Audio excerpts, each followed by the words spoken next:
if after Jesus' return, we are to take the place of the rebellious divine council members and rule the nations, Revelation 2:26-27, of whom do the nations consist?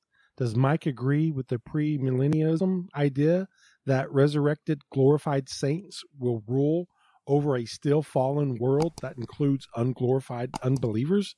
If not, who is around to make up the nations? Well, I view the final consummation of the kingdom to be the new Eden, and that's really about all I can say. I know that doesn't conform to either, of necessarily of the options that the questioner, put into the question.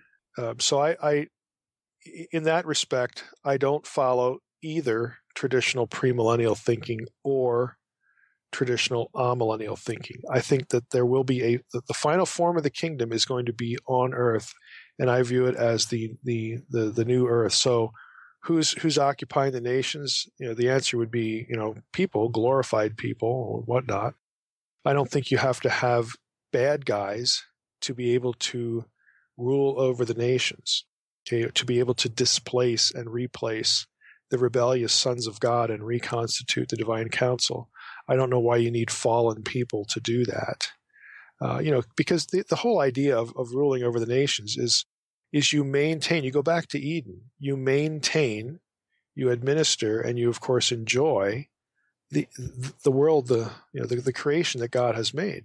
You enjoy it for what it is, you maintain it, you care for it, you do whatever God wants you to do for it and with it. Using the original Edenic setting, the original Edenic commands as a model.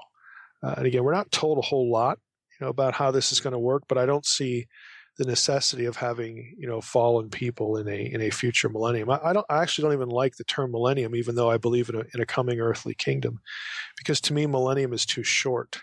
And if I'm identifying it with the new earth, again, the globalized Eden, then it's too short. We're not going to limit it to 1,000 years.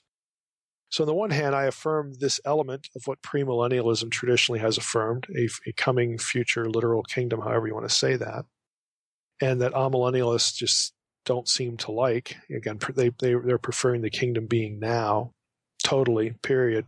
And then we go off into heaven, whatever that is. But I think the biblical idea of heaven is actually the new earth.